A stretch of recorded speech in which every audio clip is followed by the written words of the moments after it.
शिक्षाविद और वरिष्ठ साहित्यकार चंद्र प्रकाश मेघवाल के कविता संग्रह सर्जन की उड़ान का विमोचन समारोह राजकीय सार्वजनिक मंडल पुस्तकालय के सेमिनार हॉल में हुआ। कार्यक्रम में वरिष्ठ साहित्यकार professor doctor Anita Verma, professor doctor Vivek Mishra, professor Mahendra Nehe, doctor Atul Chaturvedi, पुस्तकालय अध्यक्ष डॉक्टर दीपक श्रीवास्तव के साथ बड़ी संख्या में साहित्यकार मौजूद रहे। कार्यक्रम में वरिष्ठ साहित्यकारों, पत्रकारों का माला पहनाकर सम्मान किया गया। कार्यक्रम में मुख्य वक्ता वरिष्ठ साहित्यकार ममता महक रही, जिन्होंने कृति के बारे में विस्तार से बताया। अन्य साहित्यकारों ने भी अपने संबोधन में लेखन और कृति को लेकर अपने अपने विचार व्यक्त किए। कृति में मैंने मेरे जीवन के संघर्ष, मेरी जीवन की पीड़ाएं, उनको काव्य के माध्यम से उजागर किया है और समाज में जो विडंबनाएं हैं, जो विसंगतियां हैं, उन पर काव्य लेखन किया है।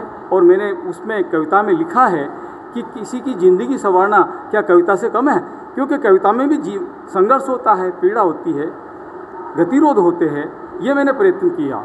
इसके साथ ही साथ उस कृति में मैंने समेटने का प्रयास किया है कि हमारे देश के सामने क्या चुनौतियां हैं, क्या समस्याएं हैं, उन पर भी मैंने काव्य सृजन किया है।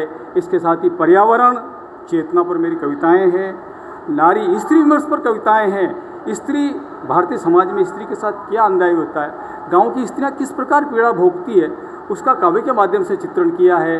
कुल मिलाकर के मेरी कृति जो है संपूर्ण रूप से, समग्र रूप से कई विषयों को छूती हुई एक काव्य रचना के रूप में आप लोगों के सामने आई है और मैं इसके लिए आप लोगों का साधुवाद ज्ञापित करता हूँ।